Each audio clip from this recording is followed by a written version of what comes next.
अच्छा जी, आपकी आवाज साफ आ रही है, चित्र भी साफ आ रहा है। हाँ जी, हाँ जी। चंद्रमा भी चमक रहा है चांद पे। चलिए ठीक है। चलिए, बहुत बहुत साधुवाद। और मैं विलम्ब से जुड़ पाया, और मैं एकदम से कई कार्यक्रम में बैठा हुआ था, तो संयोग से तो आप सभी से क्षमा प्रार्थी भी हूँ। और विलम्ब से पहुंचने के लिए आइए पूरी श्रद्धा के साथ सभी करबद्ध होकर के हाथ जोड़ करके बैठे एक बार। ओम मधुमन्मे निक्रमणम् मधुमन्मे परायणम्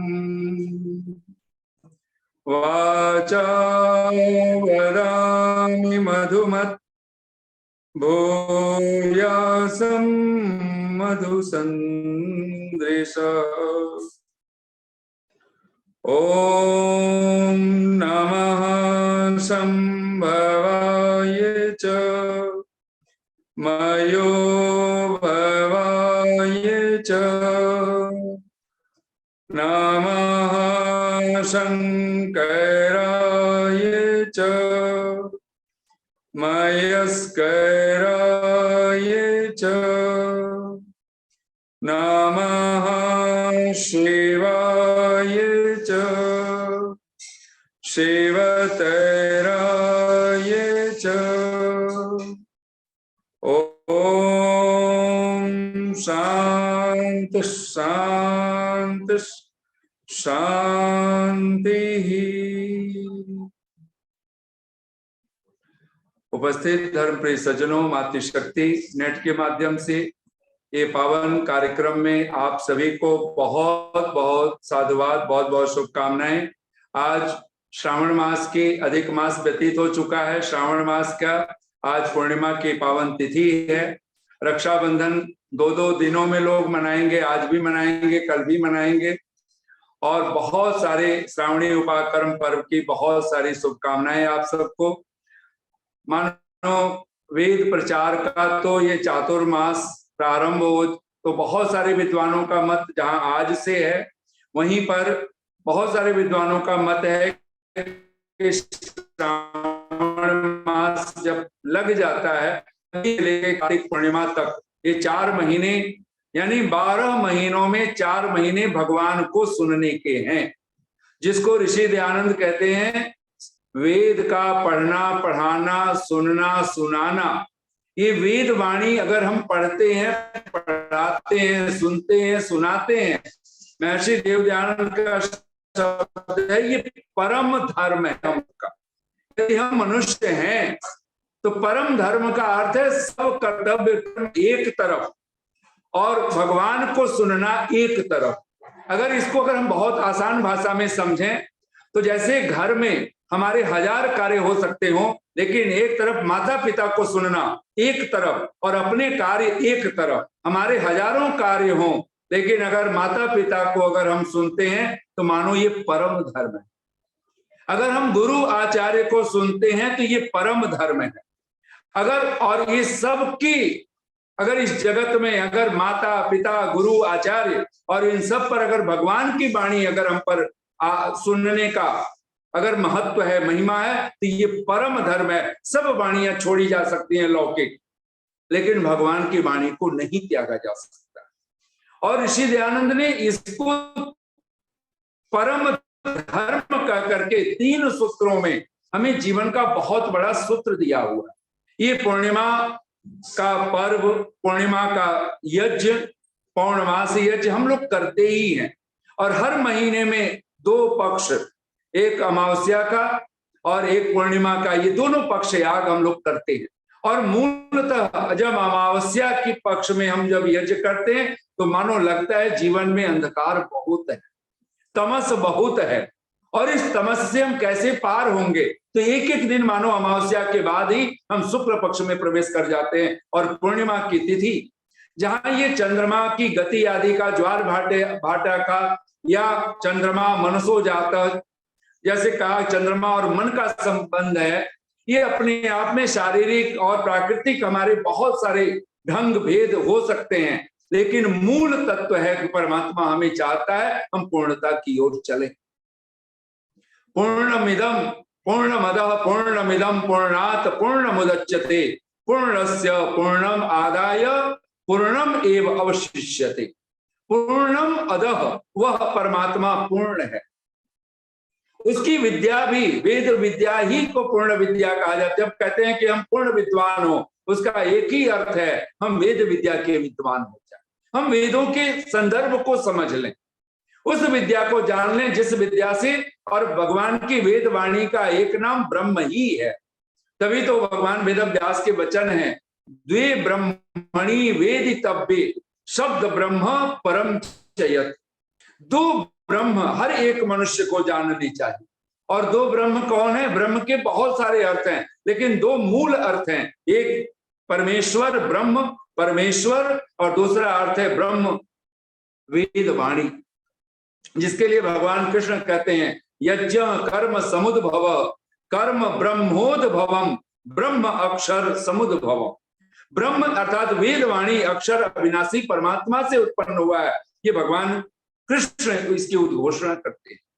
तो द्वे ब्रह्मणि वेदितव्ये, हम सचमुच में अगर वेद श्रवण की महिमा को अगर समझ जाएं और बार बार एक मंत्र को आत्मसात करने के लिए जितनी बार हम आत्मसात करें, जितनी बार उसको सुने पढ़ें चिंतन करें, बार बार सुने, ये महिमा अगर चाहिए तो भगवान की वेद वाणी के साथ अगर हम प्रयास करते हैं तो वो अद्भुत रूप लेता है।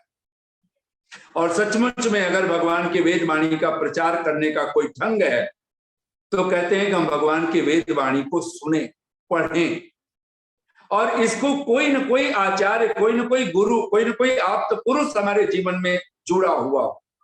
ऋषि का एक वाक्य है, आप सब अपने मन में दोहराइए, नहीं आप्तानाम। एक गृहस्थ प्रकरण चल रहा है यजुर्वेद के 13वें अध्याय का 57 संख्या का मंत्र, और उसी का भाष्य करते हुए भावार्थ में ऋषि के शब्द हैं। कहते हैं ब्रह्मचर्येण अधीत विद्यो, गृहस्थ स्त्री पुरुषों के लिए ऋषि का आदेश है, ब्रह्मचर्य के द्वारा अधीत विद्यो, विद्या का अध्ययन करके कृत विवाहो, स्त्री पुरुषों विवाह संस्कार संपन्न करके जो दंपति हैं, स्त्री पति पत्नी हैं, वो कहते हैं बहुश्रुतो भवेता, बहुश्रुत हो, अनेक अनेक शास्त्रों को, वेद आदि शास्त्रों को सुनने वाले हम बने। तो कहते हैं क्यों बहुश्रुत क्यों हो? तो कहते हैं नहीं आपता नाम, बहुत कठोरता के साथ एक ऋषि वाक्य बोलते हैं, वहां पर लिखते हैं नहीं, नहीं माने वहां निषेध किया जा रहा है।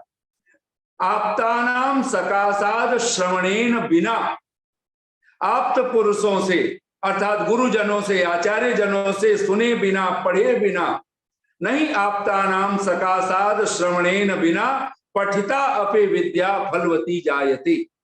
अगर हम अपने आप पठित विद्या कहते हैं वो कभी फलदायक नहीं होती, ये ऋषि दयानंद के शब्द है। और इसीलिए ऋषि सत्यार्थ प्रकाश में उद्घोषणा करते हैं, मनुष्य कौन ज्ञानवान हो सकता है, कौन विवेकी हो सकता है?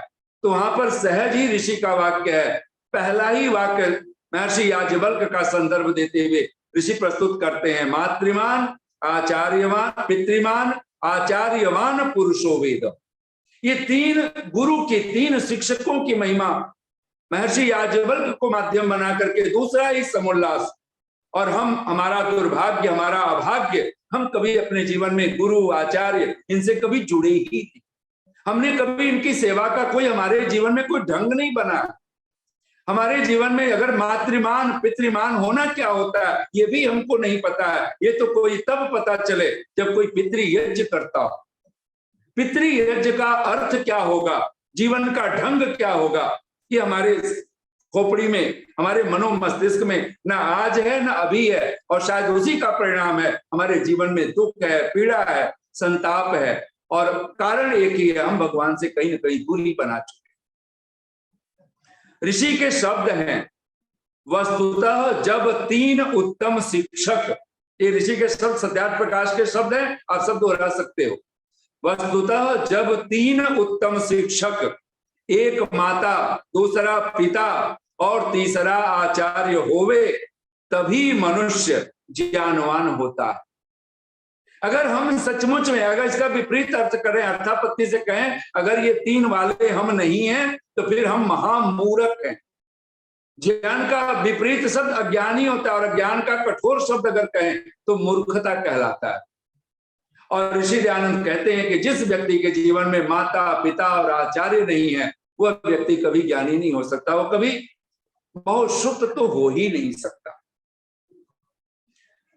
हम लोग सचमुच में हमारे जीवन में हमारी प्रायोरिटी परमात्मा नहीं।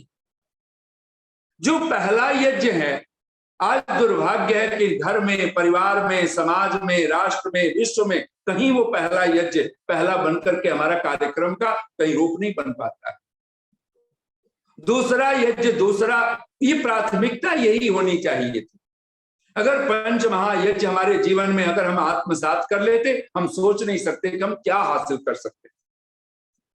और ऋषि दयानंद के तो शब्द हैं, हमने बलिहारी जाए ऋषि को, उनके शब्द हैं, जो परमेश्वर की, सत्यार्थ प्रकाश में शब्द है, जो परमेश्वर की स्तुति, प्रार्थना और उपासना नहीं करता वह कृतघ्न और महामूर्ख भी होता है। ये ऋषि के शब्द है, कठोरतम शब्द लगते हैं, लेकिन ये सच है।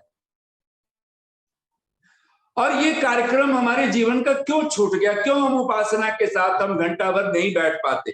क्यों नहीं हम समय दे पा रहे हैं? क्यों नहीं हम संध्या उपासना को अपने जीवन की प्रायोरिटी पर हमने उसको रखा? क्यों नहीं भगवान की वाणी को हमने सबसे सिर माथे उठा क्यों नहीं रख पा रहे? और उसी का परिणाम कि किए हुए का उपकार को न मानने वाला। लेकिन ये बहुत कठोर नहीं लग रहा। इसका कठोरता से कहेंगे तो इसका अर्थ होगा दुनिया के जितने भी कठोरतम शब्द किसी के लिए कहे जाएं, जैसे दुष्ट, असुर, राक्षस, पिशाच और अधम से अधम, नीच से नीच, इन सारे शब्दों को एक जगह इकट्ठा कर दें और वो संस्कृत में शब्द बनता है कृतज्ञ। ऋषि कहता है कि जो ईश्वर की स्तुति, प्रार्थना और उपासना नहीं करता वह कृतज्ञ, अर्थात दुष्ट, असुर, राक्षस, पिशाच, महानीच, महाअधम। आप कल्पना तो करो। और ऐसा अधम व्यक्ति घर में बैठा हो तो घर नरक नहीं बनेगा तो क्या बनेगा? ऐसा दुष्ट व्यक्ति, असुर व्यक्ति, राक्षस व्यक्ति जो भगवान की उपासना से कहीं दूरी बना करके बैठा हुआ हो, वो परिवार में, समाज में बैठेगा तो उसका आसुरित्व का ही तो, आसुरी स्वभाव का ही तो प्रचार करने वाला है। फिर जीवन में सुख कैसे हो सकता है? फिर ऋषि लिखते हैं और महामूर्ख भी होता है। अब हम सबको पता है, एक तो मूर्ख होना और एक महामूर्ख होना। अब कल्पना तो करो, महामूर्ख वो है जो ना अपना भला कर सकता है ना औरों का भला कर सकता है। महामूर्ख कभी अपना हित कर ही नहीं सकता है, महामूर्ख जो ठहरा। और सोचिए तो सही कि हम लोग अगर महामूर्ख हो करके घर में बैठ करके और हम स्वर्ग की बात करें, हमारे जीवन में सुख शांति की बात करें, समृद्धि की बात करें, ये बहुत बड़ी चोट ये ऋषि दयानंद लगाते हैं। लेकिन हमारी मस्तिष्क में, हमारे मनोमस्तिष्क में कहीं ये बात बैठ ही नहीं रही। आज उसका परिणाम है हम बड़े बड़े झंडा ऊंचा रहे हमारा, धर्मध्वजी। मनु महाराज का पाखंड का एक लक्षण गिनाते धर्मध्वजी। आज हम सब कहीं धर्मध्वजी बन करके बैठे हुए हैं। हम बहुत प्रचार कर रहे हैं जी, हम बड़ा ये कर रहे हैं, बड़ा वो कर रहे हैं, और हाथ में बस झंडा उठाए खड़े। जीवन में धर्म नहीं है, हम उपासना से नहीं जुड़े हैं, हम कभी गायत्री मंत्र ही हमारा, हम लोग तो मस्तिष्क में ये बना करके बैठे हैं कब नया नया चीज, बस रोज नया सुनना हो, रोज नई मंत्र, रोज नई बातें। अरे कभी कपिल मुनि को तो सुन तो ले। महर्षि कपिल का सूत्र है, विवेक कब उत्पन्न होता है? कहते हैं आवृत्ति, बोलिए मन में एक बार, सांख्य शास्त्र का सूत्र है, आवृत्ति असकृत उपदेशात। असकृत कहते हैं अनेक बार, सकृत माने एक बार, असकृत अनेक बार, बार बार, बारंबार जिसको कहा गया है। आवृत्ति, बार बार उसकी आवृत्ति कीजिए, पुनरावृत्ति कीजिए। किसका? उपदेश का। जो माता पिता के वचन हैं, जो गुरु आचार्य के वचन हैं, जो भगवान के वचन है, ऋषियों के वचन है, उन उपदेशों को बार बार एक ही वाक्य को दोहराते रहे। हम सत्यार्थ प्रकाश हमने पढ़ा, हमारी मस्तिष्क में क्यों नहीं आया हम मातृमान बन जाएं? हम क्यों नहीं, हमारे समझ में आता है कि जीवन में एक जीवित गुरु चाहिए। आचार्यवान होने का क्या अर्थ है? आज हम सब गुरुकुलों से पढ़ करके नहीं निकल रहे हैं। हमारे बच्चे चाहे हम सभी गुरुकुलों में नहीं पढ़े हैं। सौभाग्यशाली हैं कि जिन्होंने गुरुकुल के दर्शन किए, जिनके जीवन में, और जिन्होंने गुरुकुल से पढ़ा है, उनको आप पूछें तो उनके जीवन में आचार्यों की कोई कमी नहीं। एक आचार्य नहीं, कई आचार्य। और जिस व्यक्ति के जीवन में आचार्य नहीं है, विद्वान नहीं है, कोई गुरु नहीं है, जहां वो अपने जाकर के माथा टिका देता हो, कहते हैं उससे बढ़ करके अभागा, उससे बढ़ करके ना समझ, उससे बढ़ करके ना समझी की पराकाष्ठा कोई दूसरा व्यक्ति तो हो ही नहीं सकता। और हमने कभी ऋषि के वचनों को, हम सोचते हैं कि खंडन जो करे, अरे खंडन परिवार में भी सभी खंडन नहीं कर सकते हैं, आप सबको पता है। उसका मुखिया होता है, कोई पात्र होता है, वो कहे कि बेटा ये गलत बात है, ये आप नहीं कर सकते। मंडन आपके जीवन का अंग होना चाहिए। आप जब घर में, परिवार में, समाज में जब आप जीते हो, आप जीवन का ढंग देखते हो, उस जीवन के ढंग में, और ऋषि प्रायोरिटी देते हैं। सबसे पहला वो सूत्र लिखते हैं, और मेरे देख के ऐसा लगता है ऋषि के 10 सूत्रों में से हमने सिर्फ 3 सूत्रों को आत्मसात करना था, और 3 कर लेते तो चौथे से लेकर 10वें तक हमें सोचने की जरूरत नहीं पड़ती, हमारे जीवन का अंग बन ही जाता, वो अनायास बनता। मेरे देखे अगर हम लोग अनुभव करते हैं, बहुत सारे ऐसे आचार्य मित्र, और आप ऋषियों को देखें, उनकी प्रायोरिटी है, आप 5 महायज्ञों में से 2 यज्ञों को अपने जीवन के साथ जोड़ दीजिए, 3 तो आपसे अनायास होंगे, फिर सहज होंगे। लेकिन हमारे मस्तिष्क में न कहीं परमात्मा है, न कहीं माता पिता है, न कोई आचार्य है, और हम लोग परम ज्ञानी मान करके अपने आप को बैठे हुए। कभी सोचा श्रद्धा कहलाती कि क्या है? श्रद्धा कहते किसको? महर्षि दयानंद के शब्द हैं, सत्यार्थ प्रकाश में भी पढ़िएगा, और ऋग्वेदादि भाष्य भूमिका में ऋषि के शब्द हैं श्रद्धा के लिए। बोलिए, ईश्वर, सत्य, धर्म आदि गुणानाम उपरि अत्यंतम विश्वास श्रद्धा। कहते हैं 3 का नाम वहां पे ऋषि गिनाते हैं ऋग्वेदादि भाष्य भूमिका। कहते हैं ईश्वर, पहला तत्व है ईश्वर, दूसरा है सत्य, तीसरा है धर्म आदि कह करके और भी हम जोड़ सकते हैं, और तीसरा है इन 3, यानी ईश्वर से लेकर के धर्म पर्यंत 3 शब्द। अगर हमने जीवन इस पर अत्यंत विश्वास कर लिया, हमने सारी दुनिया में जितनी भी उत्तम से उत्तम चीजें हैं उन पर हमने विश्वास कर लिया, हमने वो आत्मसात कर लिया, हमारे जीवन में श्रद्धा आ गई थी। और ये 3 तत्व ऐसे, अत्यंतम विश्वास का क्या अर्थ? एक तो विश्वास है, अत्यंतम विश्वास का अर्थ है लेश मात्र भी शंका न रह जाए, संशय न रह जाए, संदेह न रह जाए। और हम तो भर भर करके अपने माँ बाप पर संशय संदेह रख करके बैठे हुए, गुरु आचार्यों पर संशय संदेह रख करके बैठे हुए, और भगवान का तो पूछो ही मत, वो तो पता नहीं है या नहीं है, इस भाषा में हम जीते। लोग कहते हैं जी हम भी मान लेते हैं, लोग चल रहे हैं हम भी मान लेते हैं, हम भी चल रहे हैं, हमें कभी भरोसा नहीं, हमने कभी सोचा नहीं कि मैं ही चमत्कार हूं, मैं ही प्रमाण हूं कि परमात्मा है। ये सारी सृष्टि, आप सोचिए, एक गाड़ी जब बिना किसी के ड्राइवर के चलाए, चाहे ऑपरेट किए, अगर गाड़ी नहीं चल सकती है, उसको हम जड़, गाड़ी है, साइकिल है, कोई भी मोटरयान है, हो सकता है आने वाले दिनों में हम उसमें ड्राइवर लेस हो जाए गाड़ी, उसमें केवल बैठने वाले, लेकिन ड्राइवर लेस होने के लिए भी तो कोई चेतना है जिसने वो मशीन, वो चीजें फिक्स कर देगा कि जो ड्राइवर लेस हो जाएगी। करने वाला तो कोई चेतन ही तो है ना। और परमात्मा ने भी तो ड्राइवर लेस करके ही तो धरती चला रहा है, विश्व ब्रह्मांड चला रहा है, तो हमें आश्चर्य, हम भगवान को मानने को राजी नहीं। और हमें हजार हजार शंका, हजार हजार नासमझी की पराकाष्ठा। भगवान वेद व्यास से पूछा जा गया, ये वेद क्या है? भगवान, अगर आपने सुना होगा यज्ञ याग के प्रसंगों में हम लोग बोला करते हैं, सब विद्वान लोग बोलते हैं लगभग, वेदा में परमम चक्षु। भगवान वेद व्यास कहते हैं कि ये वेद मेरे परम नेत्र हैं। मुझसे पूछते हो कि वेद क्या है, तो वेदा में परमम चक्षु, वेद मेरी आंखें। अगर वेद हमारे पास नहीं है तो फिर हम अंधे लोग हैं।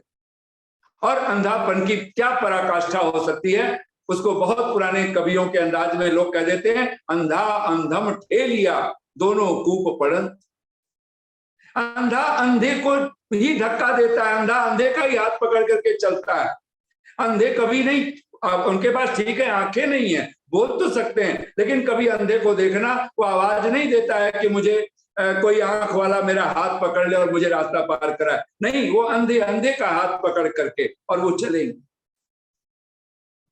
अंधा अंधम ठेलिया दोनों कूप पड़ंत। और ये अंधकार, ये आंख से अंधा होना, इसलिए तो भगवान मनु कहते हैं वेद चक्षु सनातनम।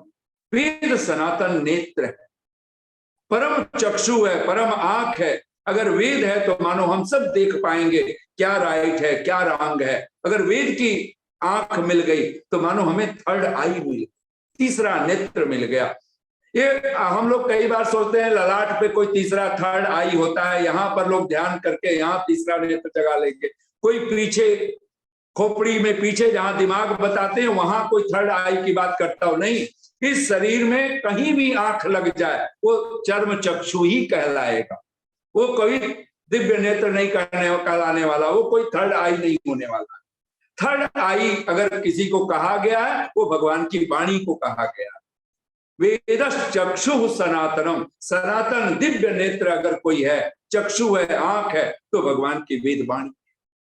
और भगवान वेद व्यास, और विडंबना तो देखिए, भगवान को व्यास को कृष्ण द्वैपायन व्यास को वेद व्यास कहा जाता है, लेकिन आज जिसको लोग सनातन धर्म अपने आप को कहते हैं, उनके मंचों पर, उनके गद्दियों पर कहीं आपको वेद के दर्शन नहीं हो। और मैं आप सबको आमंत्रित करता हूं, कभी आप करनाल आइए, करनाल बाईपास रोड पकड़ के, हाईवे वाला Karnal highway, GT road Karnal. तो हम लोगों ने एक यहाँ पर एक यज्ञशाला बनाई हुई है, और मेरे मन में श्रद्धा, उस पराकाष्ठा, हमने मंच पर सबसे पहले वेद ही रखा हुआ है। ये भगवान की वेद वाणी रखनी होगी, उसकी प्रतिष्ठा करनी होगी, उसको दिखलाना होगा आपको।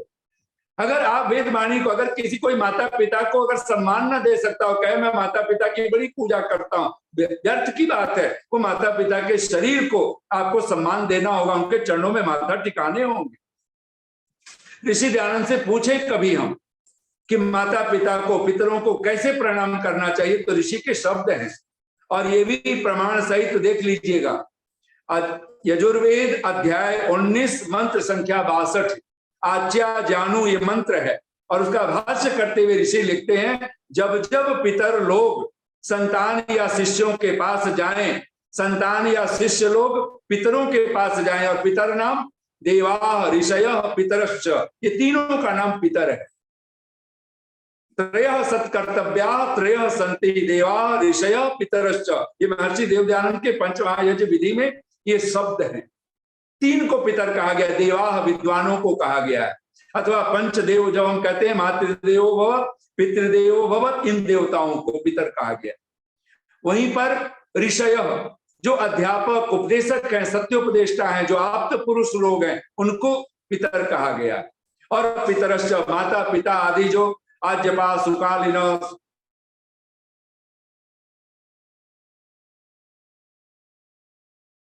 पितरों की संज्ञा पितर संज्ञा। इसलिए पितृ जब हम शब्द कहते हैं तो माता पिता शब्द हम बोलते हैं। और भगवान मनु ने तो कहा ही है, अज्यो भवति वै बालः पिता भवति मंत्रदः। जो अज्ञानी होता है उसी को बालक कहा गया, और पिता पितृ की भूमिका में कहते हैं, जो मंत्र दाता है, जो विचार देने वाला है, जो ज्ञान बांटने वाला है, वो पिता की भूमिका में होता है। सचमुच में अगर हम देखें, विचार करें, तो जिस भगवान वेद व्यास की गद्दी को वेद व्यास की गद्दी बोलते हैं, वहां हमने कभी वेद नहीं रखे। और हम कभी वेदों को हमने उसका महत्व नहीं समझ पाते हैं। और ऋषि लिखते हैं वहां पर भाष्य करते हुए यजुर्वेद में कि जब जब संतान लोग पितरों के पास जाएं, पितर लोग संतानों के पास, शिष्यों के पास आए, तब क्या करें, कैसे प्रणाम करें। केवल हाथ जोड़ देना बस काफी नहीं है पितरों के लिए।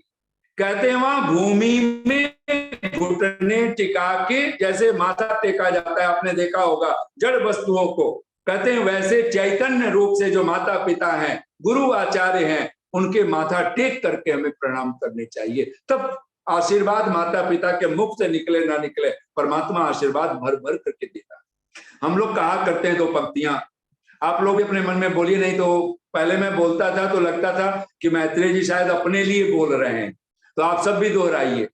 लोगों से कह दो मेरी तकदीर से जलना छोड़ दें, लोगों से कह दो मेरी तकदीर से जलना छोड़ दें, मैं घर से निकलता हूं, घर से निकलती हूं, कुछ और नहीं, माँ बाप का आशीष लेकर निकलता हूं, माँ बाप का आशीष लेकर निकलती हूँ। जिस दिन माता पिता का आशीर्वाद लेकर के, ये परमात्मा की सबसे बड़ी महिमा।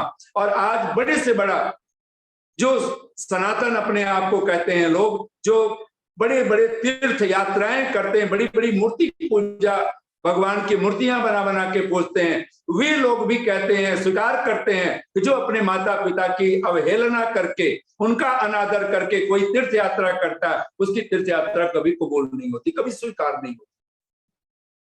कोई माता पिता का अनादर करके, उनकी सेवा ना करके, कोई बड़े बड़े जाकर के घंटों, चाहे कितनी भी पूजा करे, वो चाहे कितनी भी मूर्ति का वो प्रतिष्ठान करे, कितना लंगर लगाए, कि कितना कुछ भी करता हो, कहते हैं कि ऐसा व्यक्ति अभागा ही होता है, उसका वो सारा दान पूजा वो सब व्यर्थ चला जाता है, जो अपने माता पिता की अवहेलना करता, अपने माता पिता का नाम करता। संतों की तो वाणी है,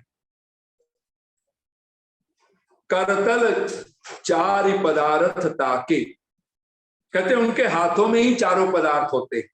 और हम लोग तो जब वैदिक संध्या बोलते हैं तो ऋषि के ही शब्द हैं, हे ईश्वर दया निधे, रोज मांगते हैं भगवान से, हे ईश्वर दया निधे भवत कृपया अनेन जप उपासना आदि कर्मणा धर्म अर्थ काम मोक्षाणाम सद्य सिद्धिर्भवेन्न। मरने के बाद मोक्ष की बात भूल जाइए। बहुत सारे आज महात्मा आपको मिलेंगे जो सीधे मोक्ष में पहुंचाने, अरे पहले धर्म तो मिल जाए। अगर हमारी चेतना में अगर कोई बात गहरी सी गहरी बैठ जानी चाहिए, एक ही फल है जिसके लिए हमें पुरुषार्थ करने की आवश्यकता है, तीन तो सहज मिलते हैं, और वो पहला फल है धर्म का फल।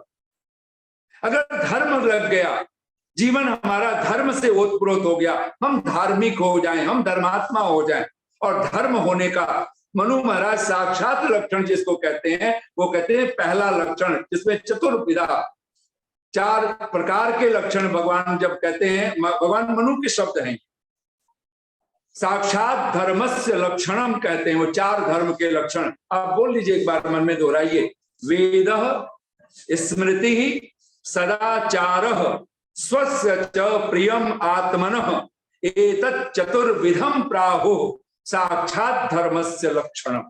अगर हम चाहते हैं कि हमारा जीवन धर्म से ओतप्रोत हो जाए, हम साक्षात धर्म से जुड़ जाएं, तो एक ही कार्य करना है। भगवान का पहला लक्षण धर्म का है वेद, भगवान की वेद वाणी से जुड़ जाए। इसीलिए तो ऋषि उसको परम धर्म कहता है। और हम अभागे लोग आज ऐरू खैरू नत्थु खैरू सबको सुनने को राजी हैं, लेकिन आज भगवान को सुनने को राजी नहीं है। अगर ये कहा जाए तो कोई अतिशयोक्ति नहीं है, ये बिल्कुल ठीक है। और आप सोचिए तो सही, 12 महीनों में 4 महीने चातुर्मास के महीने, इसका मतलब क्या है? इन महीनों में 4 महीनों में लगभग आप समाज में ये बात प्रचलित है कि 4 महीने जो चातुर्मास के होते हैं, फिर श्रावण मास से प्रारंभ होकर कार्तिक मास तक, तो कोई विवाह शादी आदि जो सांसारिक काम है वो नहीं करने हैं। अधिक से अधिक आपको साधु संत विद्वान इनको घर में बुलाइए, यज्ञ याग कीजिए, अधिक से अधिक भगवान की वाणी को सुनिए। 4 महीने अगर भगवान को सुनते हैं, हमारे 8 महीने अद्भुत हो जाएंगे। और मैं इसमें भी कोई अतिशयोक्ति नहीं, अगर मैं कहूं और आप सब भी आत्मसात कर सकते हैं। 24 घंटे में अगर 2 घंटे भगवान को हमने संध्या उपासना के दे दिए तो कोई इसमें अतिशयोक्ति नहीं, हमारे 22 घंटे अद्भुत हो जाने वाले। और जिसने 2 घंटे भगवान को न दे करके नींद में, गप सप में और न जाने क्या क्या पागलपन में अगर बिताता हो, आलस्य में, निद्रा में, तो वो अपने 22 घंटे तबाह कर लेता है। और आज वो तबाह करने वाले हम लोग हैं।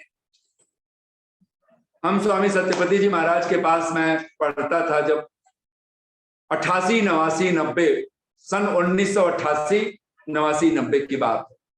स्वामी जी एक ही वाक्य को बार बार कहते थे। मैं भी उस बात को जहां भी बोलता हूं मैं कोशिश करता हूं उसको बार बार दोहराऊं। केनोपनिषद के ऋषि का वचन है, इह चेत अवेदित अथ सत्यम अस्ति।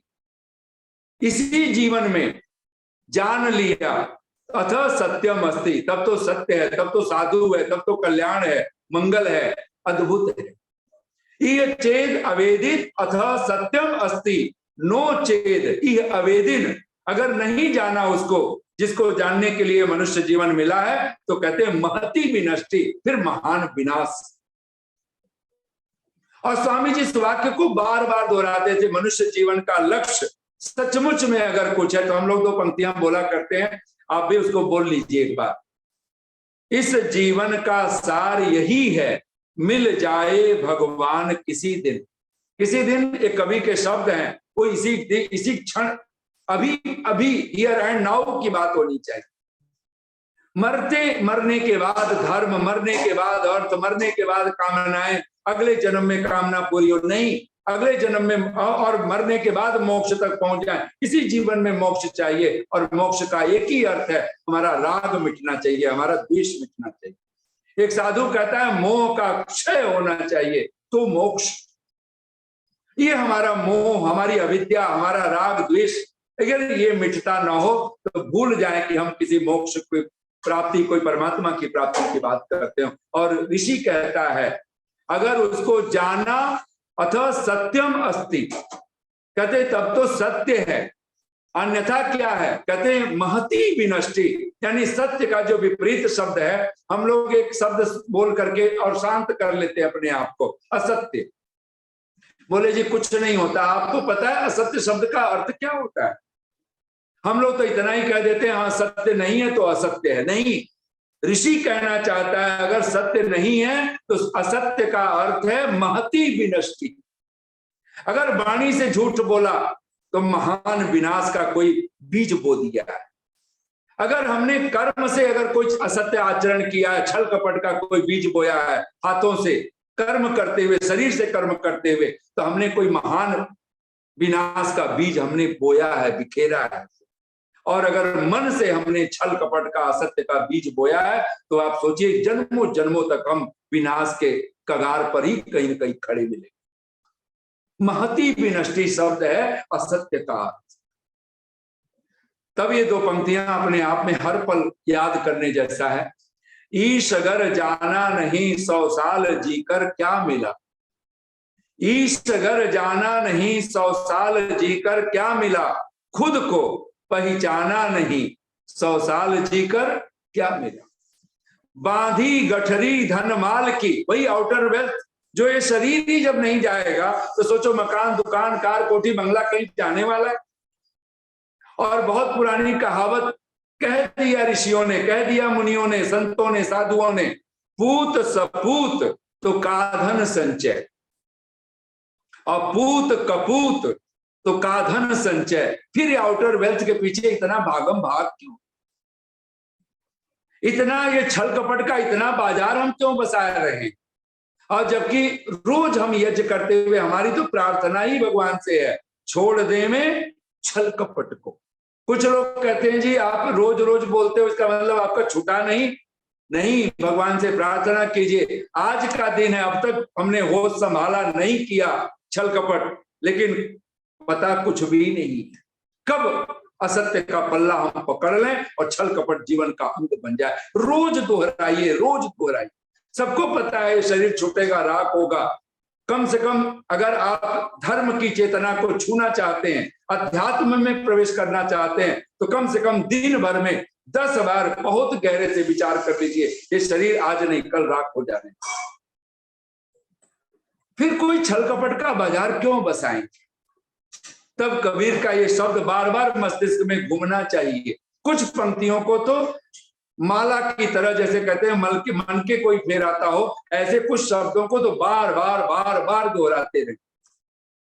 ईश अगर जाना नहीं 100 साल जीकर क्या मिला, खुद को पहचाना नहीं 100 साल जीकर क्या मिला, बांधी गठरी धन माल की हमने अंतिम श्वास तक, बांधी गठरी धन माल की हमने अंतिम श्वास तक, और सोचें तो साथ जब जाना नहीं फिर बोझ ढोकर क्या मिले।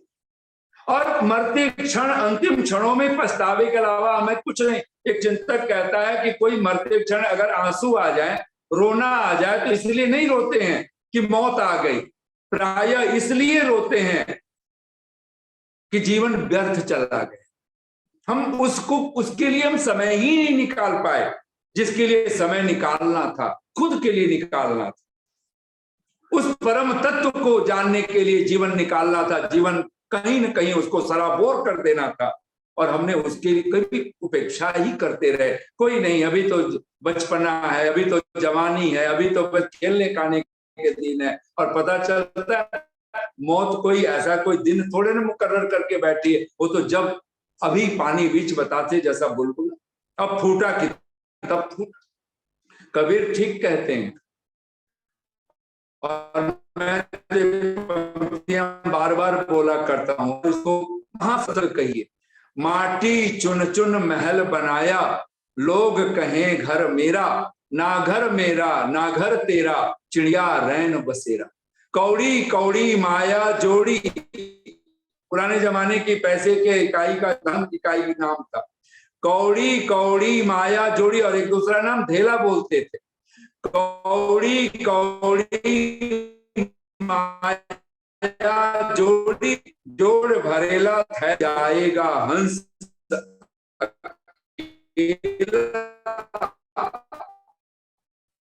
जग 2 दिन का मिला। सारी जगह हम बैठे हुए हों और फिर भी हम अपने आप को महान समझ रहे हो, तो फिर ना समझ किसको कहेंगे? तब ऋषि कहता है, जो ईश्वर की, जो परमेश्वर की स्तुति प्रार्थना और उपासना नहीं करता, वह कृतघ्न, कृतघ्न अर्थात असुर, राक्षस, दुष्ट, पिशाच। और आज लोग कहते हैं अरे वो व्यक्ति केवल हवन करते रहते हैं, संध्या करते। भाई यही 2 कार्य करने हैं, और सब कार्य अगर ये 2 श्रद्धा से करने लग गए, आप हैरान हो सकते हैं। आपसे बढ़िया इस धरती पर कोई दूसरा कार्य कोई नहीं कर पाए। और जिसने ये संध्या, ये यज्ञ छोड़ दिया और बहुत सारे कामों को करने में लगा हुआ है, उसके सब कर्म पाखंड कर्म बन जाते हैं। इसलिए 2 को तो कभी त्यागा ही नहीं जा सकता है। और ऋषि दयानंद के शब्द हैं, वेद के मंत्र हैं, कस्त्वा विमुंचति सत्वा विमुंचति। जो यज्ञ को छोड़ देता है, और वहां प्रसंग है अग्निहोत्र का ही, अतः अग्नौ द्रव्यम किमर्थम प्रक्षिप्यत इति उपदिश्यते। पढ़िएगा कभी यजुर्वेद का अध्याय 2, शायद मंत्र संख्या 23 का है। उसकी भूमिका है कि अग्नि में हम ये सुगंधित, पौष्टिक, रोगनाशक, मिष्टकारक, ये अनेक अनेक प्रकार के द्रव्य क्यों आहुत करते हैं। तो वहां ऋषि कहता है कस्त्वा विमुंचति, कौन है जो सुख चाहने वाला है और वो यज्ञ को छोड़ दे, नहीं छोड़ सकता। कहते यह यज्ञम त्यजति, जो यज्ञ को छोड़ता है, कहते ईश्वरो अपि तम त्यजति, ईश्वर भी उसको छोड़ देता है। हम अभागे लोग, कहीं परमात्मा ने हमें छोड़ ही तो रखा है। और परमात्मा को छोड़ने का अर्थ क्या होता है? तो वहां पे भी चालाकी से मानो पूछा होगा शिष्य ने कि भगवान तो एवरीवेयर है, सब जगह है, सर्वव्यापक है, तो वो कैसे छोड़ सकता है? हम उसको छोड़ दें, हम भूल जाएं, ये समझ में आता है, लेकिन परमात्मा तो हमें छोड़ ही नहीं सकता है। तब वह ऋषि उत्तर देता है, तस्मै दुखम एव स्यात्, कस्मै प्रयोजनाय। वहां प्रश्न किया है, कस्मै प्रयोजनाय, किस प्रयोजन के लिए ईश्वर छोड़ देता है? तो वहां ऋषि के शब्द हैं, तस्मै दुखम एव स्यात्, उसको दुख ही हो। सचमुच में कोई परमात्मा का भक्त होता है, कोई उपासक होता है, उसके जीवन में और एक चीज अगर परमात्मा की उपासना घर कर गई तो न यहाँ पर इह लोक में कहीं दुख होगा, न परलोक में कोई दुख होगा। कोई दुख वहीं से तो मोक्ष की यात्रा शुरू होती है। यस्य छाया अमृतम यस्य मृत्यु कह करके भगवान की वाणी ही तो है ना, कि जिसका आश्रय ही मोक्ष सुखदायक है। अब सोचिए हमसे बढ़कर भागा कौन होगा कि मोक्ष यहीं जीते जी मिल सकता है, बस उसका आश्रय ग्रहण करने की जरूरत है। परमात्मा का एक बार चरण शरण ग्रहण करने की जरूरत है। वो सच्चिदानंद स्वरूप है और परमात्मा के अनंत अनंत स्वरूपों में से 3 शब्द पर्याप्त है। सच्चिदानंद स्वरूप, वह सत्य स्वरूप है, वह चिद चैतन्य स्वरूप है, परम ज्ञान स्वरूप है, परम सावधान है, वो परम जागरूक है, और तीसरा आनंद है। और ये तीनों लक्षण आनंद तक पहुंचना हो तो मानो परमात्मा भी कहता है कि तेरे जीवन में जब सत्य होगा, और सत्य का सीधा सा अर्थ कर लीजिए छल कपट रहित होना। जिसकी वाणी छल कपट रहित है, जिसका मन छल कपट रहित है, जिसके शरीर से व्यवहार छल कपट रहित है। ऐसा नहीं कि मन में कुछ, वाणी में कुछ, आचरण में कुछ। ऋषि उसी को तो कहता है त एव असुरा दुष्टा राक्षसा पिशाचा कह करके बुलाया कि जो आत्मा में कुछ, मन में कुछ, वाणी में कुछ, आचरण में कुछ, ऐसे ही लोगों को तो, और कहा भी अविद्या रूपी अंधकार से पार कभी नहीं हो सकते, वो सुख को आनंद को कभी नहीं प्राप्त कर सकते। तब जीवन में कहीं एक चोट ही तो है। एक बार अगर खुद को चोट पहुंचा दिया, सत्य की चोट लग गई, आप सोच नहीं सकते हैं, फिर अमृत ही झरता है, अमृत ही बहता है। और असत्य कितना भी इकट्ठा कर लो, असत्य के, झूठ के तो पांव होते ही नहीं। महात्मा गांधी जी अपनी आत्मकथा में लिखते हैं, झूठ के पांव नहीं होते। असत्य तभी तक चलता है जब तक वो सत्य मालूम पड़ता है। जिस दिन सत्य का सूरज उदय होता है, सब कुछ वहां से, इसलिए तो कहा विद्या अमृतम अश्नुते। जिस व्यक्ति के जीवन में विद्या आ गई, वहां से अमृत का झरना बहता।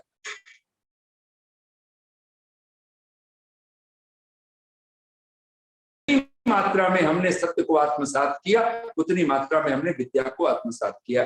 मैं एक छोटी सी बात कहता हुआ, घड़ी तक पहुंच गई है।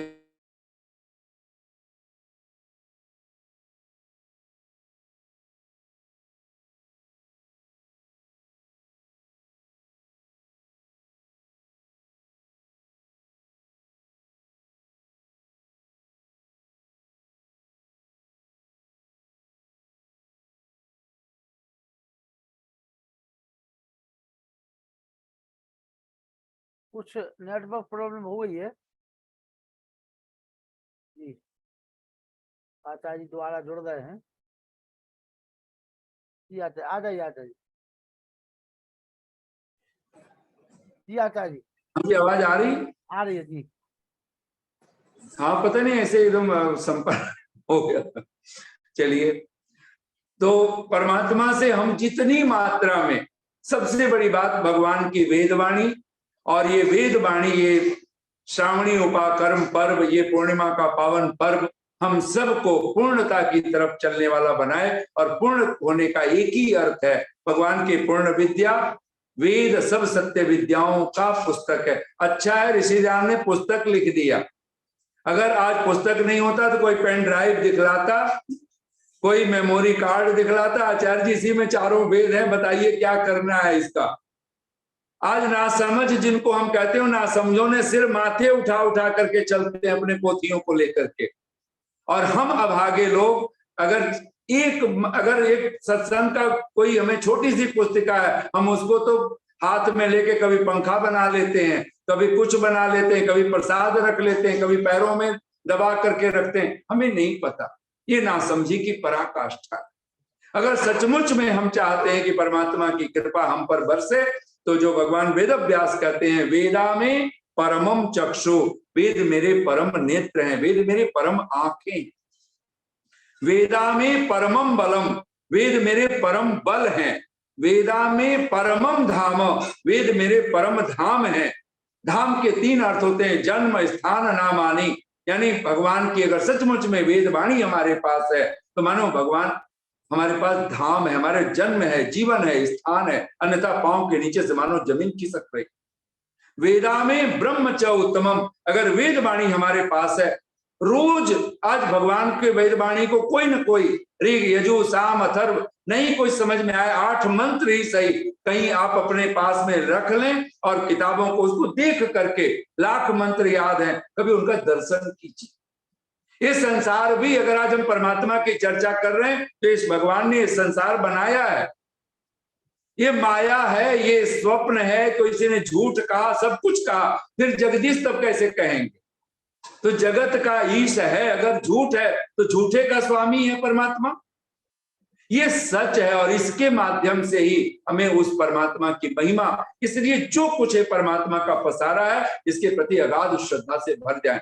मुझे एक छोटा सा दृष्टांत स्मरण आ रहा है, मैं उसी कहता हूं वाणी को विराम दूं।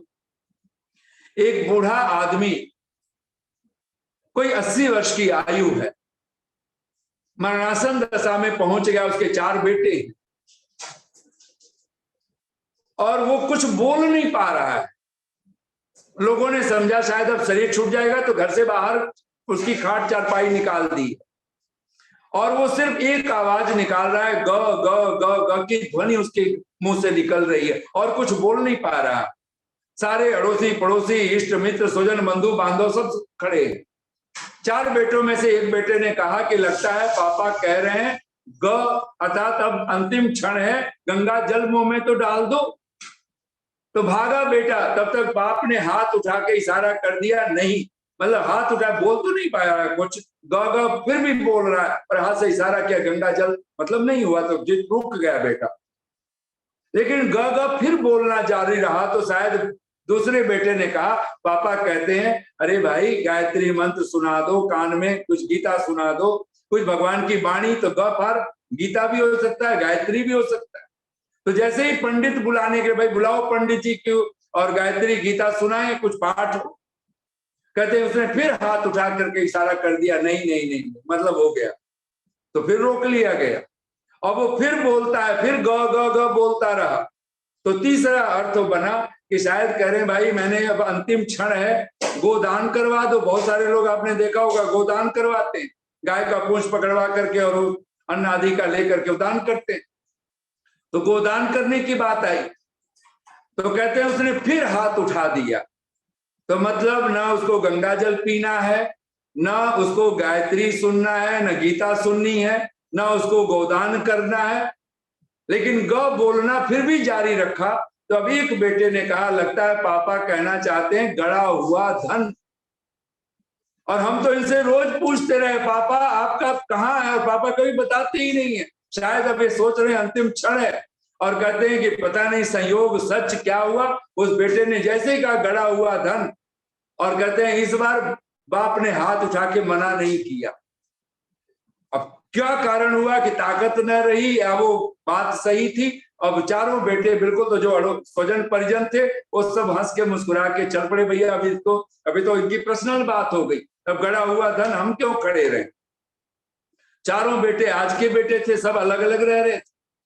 चारों बेटों ने सलाह ली कि क्यों ना हम एक चिकित्सक को बुलाएं, उनसे सलाह लें कि क्या हो सकता है, कितना खर्चा आएगा, और खर्चा आएगा भी तो जो गड़ा हुआ धन मिलेगा उसी में से शेयर हो जाएगा, कौन सा जेब से जाना है। और 4 हिस्से हैं तो चारों भाइयों को देने हैं, किसी एक के ऊपर भी नहीं पड़ना है। तो चारों राजी हुए और डॉक्टर से, चिकित्सक से राय ली गई। डॉक्टर ने कहा कोई हम कह नहीं सकते कि कितनी देर तक आवाज, लेकिन हाँ इतना है कि 5-7 मिनट उनकी आवाज आ सकती है या 1-2 मिनट। तो बच्चों ने एकदम से कहा कि पापा बड़े फास्ट हैं, अगर वो 1 मिनट भी समय मिल गया वो बता देंगे पूरा, आप तो बस कर दीजिए उनकी आवाज वापस लाइए। डॉक्टर ने 40 खर्च आएगा, कोई बात, चिंता क्या बात है, कौन सा जेब से जाना है, गड़ा हुआ धन आएगा 50,000 और 4 में बटेगा, 4 के हिस्से। कहते हैं चिकित्सक बुला लिया गया, इलाज हुआ और सचमुच में वो पिता उठ के बैठ गया। चारों बेटे उसके सामने हैं। उसने कहा, और उठते ही उसने कहा, निखट्टुओं, नालायकों, महामूर्खों, तुम सब यहां हो तो दुकान कौन संभाल रहा है। तो सारे बोले पिताजी आप अंतिम क्षण पहुंच रहे हैं और आप बोल ही नहीं पा रहे थे, और बोल ही रहे हो तो आप हमें डांट रहे हो। उसने कहा मैं कब से, आप बताइए ना गड़ा हुआ धन कहाँ, वो बताइए। उसने फिर सिर पीटा बाप ने और कहा मूर्खों नालायकों, फिर वही 1000 गालियां देते हुए कहता है कि मैं तुमसे कितनी बार कह रहा हूं, कल ही मैं झाड़ू खरीद के लाया था और वो गाय चबा रही है, ग ग ग बोलता रहा, गाय खा रही है, गाय खा रही है, बचाओ, और तुम कोई मेरी बात ही नहीं सुन रहे। और कहते हैं इतना बार कहा और उसका लुढ़क गया वही। चारों बेटे सिर पकड़ लिए, छाती पीट रहे थे। 50,000 खर्च हो गए, ना कोई गड़ा हुआ धन, और वो मरता हुआ आदमी एक ही वाक्य बोल रहा है, कल झाड़ू खरीद लाया था, गाय चबा रही थी। आप क्या सोचते हो सारी जिंदगी आप छल कपट का हम बाजार बसाएंगे, सारी जिंदगी आपाधापी करेंगे, यही मकान दुकान कार कोठी यही मेरा तेरा करेंगे, और अंतिम क्षण हम भगवान का नाम ओम कर तो स्मरण होगा? नहीं होगा। क्लीवे स्मरण होगा? नहीं होगा। कृतम स्मरण होगा? नहीं होगा। और ऋषि दयानंद तो लिखते हैं कृतम कर्म, एक बार बोल लीजिए मन में, कृतम कर्म विफलम न भवति, किया हुआ कर्म कभी निष्फल नहीं होता, कभी विफल नहीं होता, चाहे अच्छा करें या बुरा करें। किया हुआ कृतम कर्म विफलम न भवति। और इसी मंत्र का भाष्य करते हुए वायु अनिलम अमृतम अथेदम भस्मांतम शरीरम, ऋषि अर्थ करता है कृतम कर्म विफलम न भवति इति मत्वा, ऐसा मानकर ऐसा जानकर क्या करे, धर्मे रुचि अधर्मे अप्रीतिश्च कार्य, एक ही कार्य करना है, धर्म में रुचि और अधर्म में अरुचि अप्रीति, और धर्म एक ही है, वेद भगवान की वेदवाणी। जिस दिन अगर आप धर्म से जुड़ना चाहते हो, धर्म से धर्ममय होना चाहते हैं, एक ही कार्य कर लें, भगवान को सुने, भगवान सबको अनसुना कर दीजिए, लेकिन भगवान को अनसुना हम न करें। और ऋषि दयानंद तो त्रयंबकम मंत्र का भाष्य अगर आप पढ़ें तो वहां लिखते हैं भूल करके भी कभी नास्तिक बन करके ईश्वर का, विद्वानों का, माता पिता का कभी अनादर नहीं करना चाहिए। जो इनका परमात्मा का अनादर करता हो, परमात्मा के प्रति कोई आरोपित भाषा बोलता हो, कहते हैं उससे वो अपने जीवन में दुखों को मानो अपने बुला रहा है, अपने ही हाथों, अपने ही। तब ये अंतिम 2 पंक्तियां कहता हुआ वाणी को विराम दे रहा हूं और क्षमा चाहूंगा। खुद में रहकर वक्त बिताओ तो अच्छा है, खुद में रहकर वक्त बिताओ तो अच्छा है, खुद से खुद का परिचय कराओ तो अच्छा है। खुद में रहकर वक्त बिताओ तो अच्छा है, खुद से खुद का परिचय कराओ तो अच्छा है। दुनिया भर में देख लिए रोशन दीपक, दुनिया भर में देख लिए रोशन दीपक, खुद के भीतर दीप जलाओ तो अच्छा है, भीतर दीप जलाओ तो अच्छा है। इतनी शांति और प्रेम से आप सबने सुना, बहुत बहुत साधुवाद, बहुत बहुत धन्यवाद। और मैं, हमारे शिक्षक जी मेरे बिल्कुल कई महीने हो गए, और हम भी इस समय जीटी करनाल रोड दिल्ली में रहता था, तो दिल्ली ही है, एनसीआर है, और यहाँ से 20 मिनट का समय लगता है लगभग पीतमपुरा पहुंचने में। तो हम लोग इस समय, और आप लोगों को मैं आमंत्रित करता हूं, जब कभी आप पानीपत, सोनीपत और दिल्ली आए तो आप यहाँ पर एक सोसाइटी है उषा टावर के नाम से, और ये परदेसी ग्रुप के माध्यम से ये बनाया गया है। और आप कभी मुरथल आदि अगर आते हैं तो जुरासिक पार्क इन्हीं सोसाइटी ग्रुप का है, तो आप यहाँ अवश्य आइए। और यहाँ एक सुंदर सा एक यज्ञशाला बना रखी है, वेद धाम यज्ञशाला उसका नाम है, और हम लोग रोज वहाँ यज्ञ करते हैं। तो आप एक बार अवश्य ही पधारिए, अवश्य आइए, यहाँ पर मैं आप सबको आमंत्रित करता हूँ। और सोसाइटी है तो एक माता का मंदिर भी बना हुआ है, तो जब वो सारा तो सब सारे वो लोग हैं, तो उनके एक द्वार हमने अपनी शाला का उसी मंदिर में ही खोल रखा है कि वहां अपना पूजा पाठ करो, तो आप आइए और यज्ञ कीजिए। तो आप ये आकर के आप देखें, आपको मैं परमात्मा से प्रार्थना करता हूँ और कि आप सबके जीवन में यह श्रावणी उपाकर्म रक्षाबंधन का पावन पर्व, ये जिस भी रूप में मनाया जाता है, भाई बहन के त्योहार के रूप में, जिसमें आप सभी को बहुत बहुत साधुवाद, बहुत बहुत शुभकामनाएं। और हम परमात्मा की कृपा के भागी बने। बहुत बहुत साधुवाद, धन्यवाद। ओम शांति। बहुत बहुत आभार आचार्य नरेंद्र जी। और जो पुरस्कार आप मानते हैं सोसाइटी में किसी दिन यज्ञ करना, वेद का मैं आर्य जी, मैं क्षमा चाहूंगा, मैं निकल रहा हूँ आपके बीच में से। हमारा हाँ, आपका कमिटमेंट है, आप जाइए, आप जाइए। और मैं आज मुश्किल से, मैं अभी कल के लिए मैं नहीं कर पाऊंगा, आज मेरा हो गया, फिर कभी भविष्य में जाता है। आगे देख लूंगा। ठीक है, ठीक है। बहुत साधुवाद, धन्यवाद जी आप सभी। आचार्य बच्चों जी। सभी ऋषि पुत्र और पुत्रियों को प्रणाम। एक चांद आज आकाश में निकले हैं और एक चांद आज लखनलाल जी लाए हैं। आपको कोटिशा नमन, कोटिशा प्रणाम। ऐसे चंद्र पुरुष के दर्शन करके, इनकी वाणी सुन करके हम धन्य धन्य हुए, कृतकृत्य हुए। आचार्य जी बैठते तो इनसे कुछ सलाह मशवरा, कोई दो वाक्य सुनते, पर कोई बात नहीं, उनकी मजबूरी है, चले गए हैं। पर हमें आज वो ज्ञान, वेद रूपी ज्ञान के गंगा पिला गए हैं, हमें प्रेरित कर गए हैं कि हमें सत्य मार्ग पर चलना है, परमात्मा से मिलना है। और जो हम पूरी जिंदगी करेंगे वही अंत में निकलेगा। यदि हमने गाय गाय किया है, गाय को ही खाते घास देखा है, तो वो गाय वाली घास ही निकलेगी। गायत्री, गोदान, गंगा, ये सब बातें हमारे अंदर से नहीं निकलेगी। तो आइए आज हम श्रावणी उपाक्रम, श्रावणी पर्व से प्रेरणा लें कि हम श्रवण कर करके, वेदों का श्रवण कर करके, वेद पढ़ने की जरूरत नहीं है। यदि लखनलाल जी जैसे हो इतने वक्ता ही ले आए तो श्रवण से ही हमारा जीवन सुधर जाएगा और हम अच्छे श्रावक बन करके परमात्मा के निकट जा सकेंगे। और जिस उद्देश्य के लिए परमात्मा ने हमें जीवन दिया है उसको, उस लक्ष्य को हम पूरा कर सकेंगे। और इस प्रक्रिया में जो आप लोग लगे हुए हैं, यज्ञ मुनि जी, आर्य मुनि जी जब बोलते हैं तो ऐसे लगता है, वो भी मुझे बहुत अच्छा लगता है उनको देख करके कि उनके चेहरे पे कोई वो भाव नहीं है कि कोई गुस्से वाला भाव हो, कोई भाव हो। तो कुछ लोग होते हैं जिनको देखने मात्र से तीर्थों की प्रतीति होती है, ऐसा मैं मानता हूँ। लखनलाल जी, आप ये कार्य करते रहे, ऐसा शायद कुछ तो इंटरनेट जगत ने किया और उसको आपने फायदा उठा करके जन जन तक आप पहुंचा रहे हैं। आज जो मेरे पास मैसेज आया, गुजरात से आया, जो आपका लिंक है वो प्रेम प्रकाश जी ने मुझे दे रखा है, लेकिन आज ये लिंक गुजरात से आया, बताओ कितनी दूर से। तो आप इतनी मेहनत कर रहे हैं, उसका फल हमें सबको मिल रहा है, आगे मिलता रहेगा, ऐसी प्रभु से प्रार्थना है।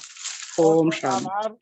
आचार्य बल्लू जी और जमुना प्रसाद साहू जी 2 शब्द कहें, बोलिए सर। थोड़ा मत दिया 5 मिनट 10 मिनट 5 मिनट 5 मिनट नहीं 10 मिनट कर दो 10 मिनट। हाँ पैसा लगे, देखो भैया। हाँ नहीं जल्दी कर देंगे, पैसा लगे, बाकी दिक्कत नहीं है। अरे पैसा कोई बात नहीं है। रक्षाबंधन के पर्व पर सभी सत्संग प्रेमी बंधुओं, भाई बहनों को हार्दिक शुभकामनाएं। अभी जैसा मैत्री जी ने बताया है कि जो वृद्ध है गाय का 12 खा रही थी तो 50,000 खर्च करके जैसे तैसे बोला, लेकिन बच्चे ने सोचा कि कुछ गड़ा धन बोलेंगे, इसलिए हम आप भी विस्मित हो रहे हैं बहुत ज्यादा। इसलिए कि जैसे अग्नि का स्वभाव है जलाना और वायु का स्वभाव है गंध से उधर ले जाना, पृथ्वी का स्वभाव है सहनशीलता। क्या हमें आपको पता कि हमारा स्वभाव क्या है? हम भूले हुए हैं कि कैसे भूले हुए हैं कि कार्य में साधन धाम मोक्ष का द्वारा पाइए न जे परलोक समारा। मनुष्य जीवन में इसलिए मिला है कि मनुष्य जीवन से ही मनुष्य मोक्ष जा सकता है। कोई 84 लाख योनि में ऐसी कोई जीव नहीं है जिससे मोक्ष जा सके। हम लोग उसी से विस्मित हो रहे हैं। और इसमें कैसे विस्मित हो रहे हैं कि भगवान से हम लोग धोखा दे रहे हैं। भगवान को अपने आप को अच्छा समझ रहे हैं कि अच्छे कर्म कर रहे हैं, लेकिन भगवान को धोखा कैसे दे रहे हैं? कर्ज में नरतंजन मिला, कर्ज में नरतंजन मिला, उसको तू बिसरा गया, मूल की तू बात क्या, सूत भी तू खा गया। कालपुर डिग्री हुई धर्मपुर से आएगी, एक दिन तेरी जिंदगी शमशान में लीलाम कर दी जाएगी। आइए इस पर विवरण बताएं इसका। कर्ज में नंतंजन मिला।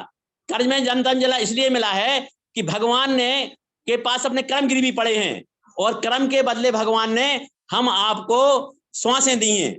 और श्वास किस लिए दी थी कि हे प्रभु हमको मनुष्य जन्म दे दो, हम आपका भजन करेंगे। जब हम गर्भ में होते हैं तो भगवान से प्रार्थना की थी कि हमें बाहर निकाल दो, हम आपका भजन करेंगे आपका कर्ज में ब्याज में। जब भगवान हम जन्म पृथ्वी पर आए हैं, हमने जब जन्म लिया है यहाँ पे, तो यहाँ सब भूल गए। जैसे जैसे हमारी आयु बढ़ी, जैसे जैसे हमारी आयु बढ़ी और हम आप काम क्रोध लोभ मोह और ममता में फंसते गए, तो कर्ज में नरतंजला उसको तुम बिसरा गया, मूल की तो बात किया, सूत भी तू खा गया। कालपुर डिग्री हुई धर्मपुर से आएगी, एक दिन तेरी जिंदगी शमशान में नीलाम कर दी जाएगी। तो जैसे जैसे हम अपन श्वास लौटा दे प्रभु को, जिस श्वास पे जो क्रम हमारा गिरवी रखा है वही हमको मिलता है। चाहे अच्छा कर्म कर रहे हो, लेकिन जिस श्वास पे जो कर्म हमको मिलता है वो भोगना पड़ता है। तो कर्ज में न तुम्हें उसको तुम घुसला गया, मूल की तो बात किया, सूत भी तुखा गया। कालपुर डिग्री हुई धर्मपुर से आएगी। आपकी जो भगवान के यहाँ से जब खबर आती है ना, तो हम लोग आते हैं, हमको ले जाते हैं और फिर वहां पे शमशान में जब ले जाते हैं तो वहां पर लटा देते हैं पंचों के सामने और फिर कहते हैं देखो भाई कोई कपड़ा कोई पन्ना तो नहीं है, उसको फाड़ दो। मतलब जब जिसकी नीलामी होती है मकान की तो दरवाजे फाड़क तोड़ दिए जाते हैं। तो हमने भगवान के साथ वादा खिलाफी की है, तो पंचों के सामने शमशान में हम लोगों की नीलामी होती है। फिर भी हम लोग, शमशान कहता है मंजिल तो तेरी यही है, मंजिल तो तेरी यही है, तेरी जिंदगी गुजार दी आते आते, अपनों ने तुझे क्या दिया, अपनों ने जला दिए तुझे जाते जाते। तो भाइयों, हम आप अपने से ही धोखा कर रहे हो और प्रभु से भी धोखा कर रहे हैं। क्यों? कि माया की चकाचौंध से। आइए हम आप सब भगवान से प्रार्थना करते हैं, तुम ही हो माता च पिता तुम ही हो, तुम ही हो माता च पिता तुम ही हो, तुम ही हो बंधु च सखा तुम ही हो, तुम ही हो विद्या दृढ़म तुम ही हो, तुम ही सम्मम देव देवा। आइए इस पर एक नजर डाल लें। तुम ही हो माता। जब बच्चा 3 माह का होता है तो माता को पहचानने लगता है, तुम ही हो माता। फिर कहता है पिता तुम ही हो, थोड़ा बड़ा होता है तो पिता को जानने लगता है, तुम ही हो माता पिता तुम ही हो, तुम ही हो बंधु। जब मोहल्ले में खेलने जाता है तो अपने भाई बहनों को पहचान लगता है और जब स्कूल जाता है सखा बन जाते हैं। तुम ही हो माता च पिता तुम ही हो, तुम ही हो बंधु सखा तुम ही हो, तुम ही हो विद्या। जब पढ़ने लगता है लड़का तो घर से दूर चला जाता है, विद्या ही उसका सब कुछ है, सब कुछ भूल जाता है पीछे का। जब विद्या के बाद जब उसकी नौकरी लग जाती है तो क्या कहता है, दृढ़म, पैसा ही सब कुछ है, पैसे के आगे उसको कुछ नहीं दिखता है, पैसा ही कमाता है। फिर कहता है मम देव देवद, मम माँ 2 बार आया है, कहता है मैं और मेरी पत्नी और मेरे बच्चे ही सब कुछ है, संसार पूरा व्यर्थ है। तो इतने समय में वो 30-40 साल का हो गया, इसमें भगवान नहीं आए बीच में। किसी की भी स्थिति उठा के देख लो, जब मम देव देवा, जब आपत्ति विपत्ति पड़ती है तो भगवान को याद करता है वो कि हे प्रभु अब तुम ही हो। तो बताओ, हमने भगवान का शुरू से तो किया नहीं है, तो क्या इन वक्त पे भगवान सहायता करेंगे? नहीं करेंगे, क्योंकि हमने भगवान को पग पग पर वचन दिए हैं और पग पर झूठ बोले हैं और पग पर उसका साथ नहीं दिया है। तो क्यों? इससे भजन के माध्यम से थोड़ा जीवन पर रोशनी डाल रहे हैं। मान मेरा कहना, मान मेरा कहना नहीं तो पछताएगा, मान मेरा कहना नहीं तो पछताएगा, मिट्टी का खिलौना मिट्टी में मिल जाएगा, मान मेरा कहना नहीं तो पछताएगा, मिट्टी का खिलौना मिट्टी में मिल जाएगा। बेटा बेटा क्या करता है, बेटा बेटा क्या करता है, बेटा तेरा एक दिन, बेटा तेरा एक दिन पड़ोसी बन जाएगा, मान मेरा कहना नहीं तो पछताएगा, मिट्टी का खिलौना मिट्टी में मिल जाएगा, बेटी बेटी क्या करता है, बेटी बेटी क्या करता है, बेटी तेरी एक दिन जमाई ले जाएगा, मान मेरा कहना नहीं तो पछताएगा, मिट्टी का खिलौना मिट्टी में मिल जाएगा, पड़ोसी पड़ोसी क्या करता है, पड़ोसी पड़ोसी क्या करता है, पड़ोसी तेरा एक दिन, पड़ोसी तेरा एक दिन शमशान में जला के चला आएगा, मान मेरा कहना नहीं तो पछताएगा, धन दौलत तेरे बंगले गाड़ी, धन दौलत तेरे बंगले गाड़ी, इनसे ममता छोड़ दे पगले, धन दौलत तेरे बंगले गाड़ी, इनसे ममता छोड़ दे पारे, सब कुछ तेरा यहीं पे रह जाएगा, मान मेरा कहना नहीं तो पछताएगा, मान मेरा कहना नहीं तो पछताएगा, मिट्टी का खिलौना मिट्टी में मिल जाएगा, मन से जन्म में तूने पाया बंदे, मन से जन्म में तूने पाया बंदे, कर्म न करे जग में गंदे, जैसा बीज बोएगा, जैसा बीज बोएगा वैसा ही फल पाएगा, मान मेरा कहना, मान मेरा कहना नहीं तो पछताएगा,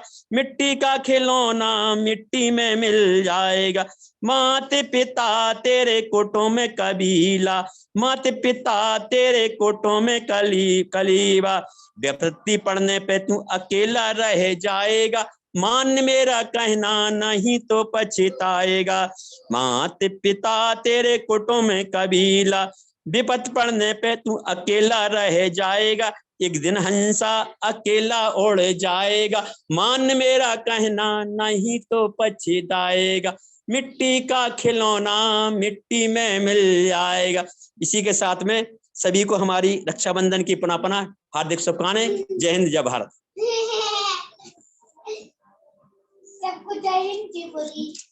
मान मेरा होगा। हाँ, सभी को हार्दिक शुभकामनाएं रक्षाबंधन की। बिल्कुल बिल्कुल। भैया की रसीद कटवा लियो। हाँ चलो आओ मुनि जी, कैसी आपकी कट जाए। मुनि जी आप तो आपके बाबा साहू जी छा गए। मुनि जी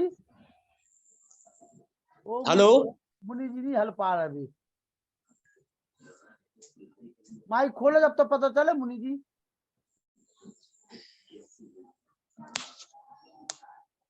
बेटी खोल पा रहा है मुनि जी माइक। आओ तो कसी बात नहीं। हाँ हाथ हला दे का हो। मुनि जी आवाज आ रही है? आवाज आ रही हमारी भैया? नहीं आ रही। माइक तो खोलो अपनो, तुम हमारी नहीं आ रही। तू चलो शांति पाठ करो भैया। वेद प्रकाश शर्मा जी शांति पाठ। ओम देव शांति अंतरिक्षम शांति। वो लड़का बुला ले। अच्छा उधर गए हुए, ठीक। कोई बात नहीं, आप ओम देव शांति।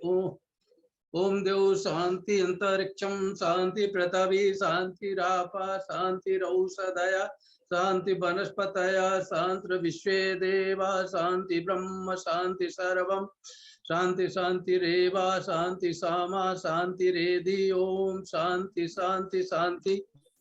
जो बोले सो वै सत्य सनातन वैदिक धर्म की जय। गुरुवर ब्रजानंद की जय। योगेश्वर महर्षि दयानंद की जय। मर्यादा पुरुषोत्तम श्री रामचंद्र की जय। योगेश्वर श्री कृष्ण चंद्र की जय। भारत माता की जय। गौ माता की रक्षा हो, पालन हो। आर्य समाज अमर रहे, वेद की ज्योति जलती रहे, ओम का झंडा ऊंचा रहे। संसार के श्रेष्ठ पुरुषों की जय हो। भारत को समझो अभियान की जय हो। प्रणव ध्वनि। ओ कल मुलाकात करते हैं आप सभी से।